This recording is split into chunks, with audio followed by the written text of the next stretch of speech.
A kú dédé àsìkò yìí níbikíbi tẹ́ bá ti ń wo ìkànnì yìí. Gẹ́gẹ́ bí ìṣe wa, tẹ́ bá ṣe ń darapọ̀ mọ́ ìkànnì fún ìgbà àkọ́kọ́, ìkànnì Lovers Arena TV ní ìkànnì tí ó já sí yìí. Mo bẹ̀ ọ́, bá mi subscribe sí ẹgbẹ́ rẹ̀ ọ̀hún. Ó rí àmì aago kan níbẹ̀ táwọn olóyìnbó ń pè ní notification bell. Bá mi tẹ̀ ẹ́, tó bá ti tẹ̀ tán yóò gbé option mẹ́ta kan wá. Èyí tí ń bẹ lókè òun tí ń ṣe option a lí àti lí òun ni kò bá mi tẹ̀. Tó bá ti tẹ̀ tán ẹnu mi aago yọ̀ǹda rẹ̀, ó láǹfààní láti máa wo àwọn ètò wa bó bá ṣe ń jáde lórí ìkànnì yìí. Benjamin Olúwaṣẹ́gun Olúwapamílẹ́rìn náà ní orúkọ mi.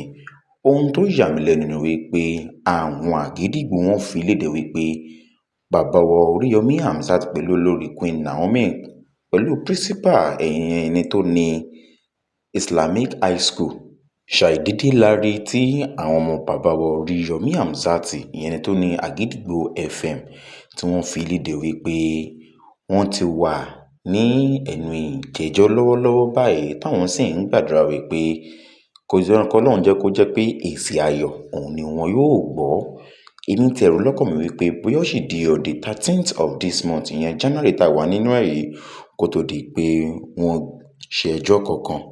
Àmọ́ eléyìí dàbí ohun ìyàlẹ́nu tó sì yanilẹ́nu lọ́pọ̀lọpọ̀ wípé ṣé ká sọ wípé misinformation ni ká pè ní àbí kò tiẹ̀ lè yé mi. Àmọ́ fáǹfààní àwa tá bá ti gbọ́, òun ló jẹ́ kí n wá sórí ìkànnì yìí láti fi léde wípé ohun tí wọ́n gbé síta láti Àgídìgbò FM ni wípé bàbá wa Oríyọmí Hamzat àti olórí Queen Naomi pẹ̀lú ẹni tó ní ilé-ìwé Islamic High School ń kọ́ ò wípé wọ́n ń bẹ ní court lọ́wọ́lọ́wọ́ báyìí, ìyẹn ilé ìjẹ́jọ́ níbi tó ti jẹ́ pé wọ́n ti máa fi ọ̀rọ̀ máa wá wọn ní ẹnu wò.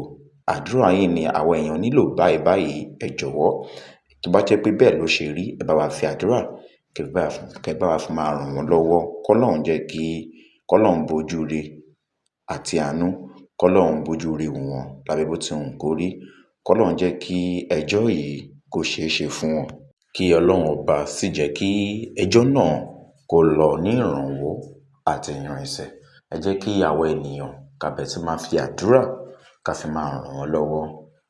Tá bá fàdúrà ràn wọ́n lọ́wọ́ pé gẹ́gẹ́ bí a ti mọ̀ wípé oore àwọn ẹni yìí ni wọ́n fẹ́ ṣe kó tó di pé awuyewuye ọ̀rọ̀ oríṣiríṣi àtẹni tó ní ẹ̀tanú àtẹni tó ti ń bínú sí wọn tẹ́lẹ̀tẹ́lẹ̀ kó tó di wípé gbogbo wọn bẹ̀rẹ̀ sí ní sọ ọ̀rọ̀ èyí tó ń wù wọ́n. Èyí ni mo rò wípé kò ní jẹ́ pé tèmi nìkan ni yóò gbọ́. Kí n fi tó ẹ̀yin ará ilé, kí n fi tó yín létí.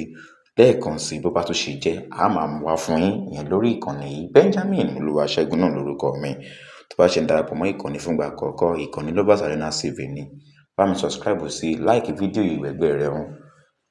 Yóò gbé àmì aago kan wá tí wọ́n ń pè ní notification bell. Bá mi tẹ̀, tó bá ti tẹ̀ tán yọ̀ǹda rẹ̀ ní gbogbo ìgbà tí àwọn ètò wa bá ti jáde. Ó ń láǹfààní láti máa wo. Ire o, ó dìgbà kan náà ná.